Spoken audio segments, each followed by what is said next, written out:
اسرائیل ایرانی جوہری تنصیبات پر حملہ کرنے کے بارے میں سوچے بنا روس نے دو ٹوک الفاظ میں اسرائیل کو خبردار کر دیا۔ ایران نے یکم اکتوبر کو اسرائیل پر جو تباہ کن جوابی میزائل حملہ کیا تھا، تو اس وقت یہ افواہیں موجود ہیں کہ اب اسرائیل ایک بار پھر ایران پر حملہ کرے گا۔ اس سلسلے میں اسرائیل کی جانب سے ایران میں ممکنہ اہداف بھی زیر بحث آ رہے ہیں، جن میں ایران کی جوہری اور تیل سے متعلق تنصیبات اسرائیل کے نشانے پر آنے کا خدشہ ظاہر کیا جا رہا ہے۔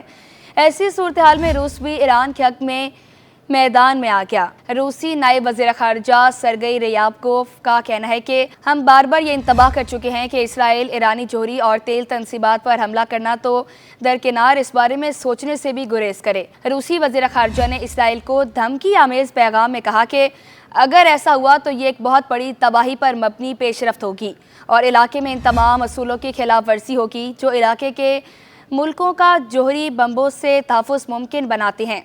روسی میڈیا نے یہ بھی اطلاع دی ہے کہ روسی نائب وزیر خارجہ نے بتایا کہ روس اور ایران کے درمیان مسلسل رابطے میں ہے اور یہ رابطہ خطے کی موجودہ کشیدگی کے علاوہ بھی ہر سطح پر رہتا ہے۔ اس سے پہلے امریکہ بھی اسرائیل کو ایران کی جوہری تنصیبات اور تیل سے متعلق تنصیبات پر حملہ نہ کرنے کا مشورہ دے چکا ہے، لیکن اس بارے میں اسرائیلی وزیر اعظم نیتن یاہو کے دفتر نے ایک بیان میں کہا تھا کہ اسرائیل امریکہ کی بات سنتا ہے، تاہم وہ اپنی مرضی سے اقدامات کرتا ہے۔ امریکی خبر رساں اداروں نے دعویٰ کیا ہے کہ اسرائیلی وزیر اعظم نیتن یاہو نے ایران کی جانب سے اسرائیل پر کیے گئے میزائل حملوں کے جواب میں اسرائیلی کارروائی کے لیے ایرانی مخصوص اہداف کی منظوری دے دی ہے۔ مخصوص اہداف کی تفصیلات کو ظاہر نہیں کیا گیا اور نہ ہی یہ بات واضح کی گئی ہے کہ اسرائیلی فوجی اہداف کو نشانہ بنائے گا یا نہیں۔ متوقع اسرائیلی کارروائی کے آغاز کے لیے کوئی وقت مقرر نہیں کیا گیا۔ دوسری جانب اسلامی جمہوریہ ایران کی بحریہ کے commander in chief admiral Shahram ایرانی کا کہنا ہے کہ اگر دشمنوں نے ہمارے خلاف کسی بھی جارحیت کی جرات کی تو ہمارا جواب انتہائی سخت اور ہمارا وار بہت گہرا ہوگا۔ ایڈمرل شہرام ایرانی نے کہا کہ دشمنوں کی دھونس دھمکیاں ظاہری اقدام اور ان کی کمزوری کی علامت ہیں۔ انہوں نے کہا کہ گزشتہ کئی دہائیوں سے تمام خطروں اور دشمنوں کی سازشوں اور پابندیوں کے باوجود ہم نے ان کا ڈٹ کر مقابلہ کیا ہے اور یہ سلسلہ جاری رہے گا۔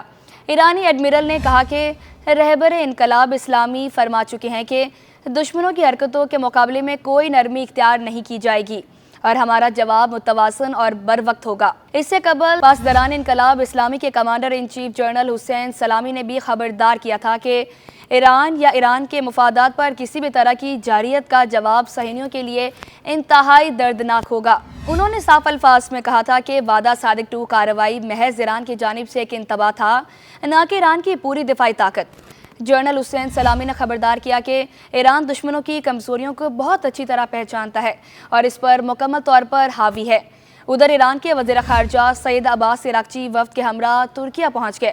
اس سے قبل انہوں نے غزہ اور لبنان کی تازہ ترین صورتحال اور صہیونی جرائم کو روکنے کی کوششوں کے تحت لبنان، شام، سعودی عرب، قطر، عراق، عمان، اردن اور مصر کا دورہ کیا تھا۔ ایران کے وزیر خارجہ نے سفارتی کوششوں کے دوران مذکورہ ممالک کے اعلیٰ حکام سے صلاح مشورہ اور تبادلہ خیال کیا۔ استنبول ایرانی وزیر خارجہ کے علاقائی دورے کی 9ویں منزل ہے۔ ادھر اسرائیل کے ایک اخبار نے دعویٰ کیا ہے کہ اگر ایران کے ساتھ کشیدگی اور حماس اور حزب اللہ کے ساتھ جنگ جاری رہی تو اسرائیل 1 سال میں تباہ ہو سکتا ہے۔ اس سے قبل ریٹائرڈ میجر جنرل تیزک برک نے بھی خبردار کیا تھا کہ اسرائیل پہلے ہی ایک خطرناک دورائے پر کھڑا ہے۔